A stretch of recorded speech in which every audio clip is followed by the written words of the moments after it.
তাহলে আপনারা টলিগঞ্জের বর্তমান সময়ের আলোচিত তারকা মধুমিতা সরকারকে তো খুবই ভালো করে চিনেন। যদিও সুন্দরী তারকা তার অভিনয় গুণে তার দর্শকদের কাছে নজরে এসেছেন বরংবার, পাশাপাশি অবশ্য তিনি তার মার্কেটারি ফিগারের জন্য তার দর্শকদের কাছে লাইমলাইটে থাকেন সর্বদাই। তাছাড়া সামাজিক যোগাযোগ মাধ্যমগুলোতেও একটু বেশি সক্রিয় দেখা যায় নায়িকাকে। সেখানে অবশ্য মধুমিতা সরকার তার এফডিডের আপডেটগুলি তার দর্শকদেরকে উদ্দেশ্য করে আপলোড করেন।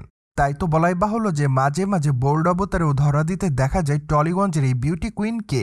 সেই ধারাবাহিকতায় সম্প্রতি তাকে অবশ্য দেখা যাচ্ছে যে অরেঞ্জ কালারের শার্টের সঙ্গে জিন্সের প্যান্ট পরে আছেন এই তারকা। পাশাপাশি খোলামেলা চুলে হালকা মেকআপে তাকে দেখতে বেশ সুন্দরী দেখাচ্ছে, যার প্রেক্ষাপটে বলাই বাহুল্য যে বর্তমানে সাধারণ লোকে ধরা দিয়ে মধুমিতা সরকার তার দর্শকদের কাছে আবারও লাইমলাইটে এসেছেন বলে জানা যায়। তাই তো বলাই বাহুল্য যে তার প্রকাশ করা ছবির কমেন্ট বক্সে অনেকে তাকে আগুনের ইমোজি দেয়, পাশাপাশি অনেকে আবার তাকে গর্জিয়াস বলেও দাবি করে, সেই সাথে অনেকে আবার তাকে লাভলিও লিখেছে, আবার কেউ কেউ তাকে মাই লাভ বলেও দাবি করে। তাছাড়া অনেকে আবার তাকে ফ্যান্টাস্টিংও লিখেছে। সো যাই হোক, সবকিছু মিলে আপাতত মধুমিতা সরকার সামাজিক যোগাযোগ মাধ্যমে ছবি আপলোড করার মাধ্যমে তার দর্শকদের কাছে এভাবে লাইমলাইটে।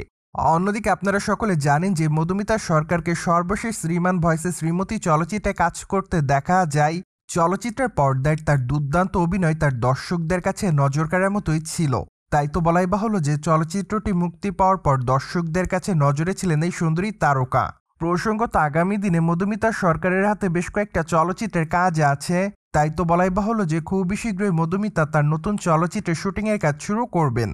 পাশাপাশি হয়তো আগামী দিনে তাকে ওটিটির পর্দাতেও কাজ করতে দেখা যেতে পারে, কেননা মাঝে অবশ্য শোনা গিয়েছিল এই নায়িকার হাতে বর্তমানে বেশ কয়েকটা ওটিটি প্রজেক্টের কাজ আছে। যাই হোক, সিরিজটি অবশ্য কবে মুক্তি পাবে তা অবশ্য এখনো চূড়ান্ত নয়। তাই তো বলাই বাহুল্য যে আপাতত তার সকল দর্শকরা তার এই সিরিজটি দেখার জন্য অপেক্ষাতে। এদিকে আপনারা সকলে জানেন যে মধুমিতা সরকারের দ্য ফার্স্ট টাইম ছোট পর্দার মাধ্যমে দর্শকদের কাছে নজরে আসেন। মূলত টলিগঞ্জের বেশ কয়েকটা ধারাবাহিক নাটকে কাজ করতে দেখা গিয়েছে এই সুন্দরী তারকাকে। তারপরে অবশ্য চলচ্চিত্রের পর্দায় অভিনয় করার জন্য সুযোগ পান তিনি। পাশাপাশি অবশ্য তার প্রথম চলচ্চিত্রে তাকে অবশ্য অনেকটাই খোলামেলা অবতারে ধরা দিতে দেখা যায়, যার প্রেক্ষাপটে বলাই বাহুল্য যে দর্শকদের কাছে লাইমলাইটে ছিলেন এই সুন্দরী তারকা তার প্রথম চলচ্চিত্রের মাধ্যমেই।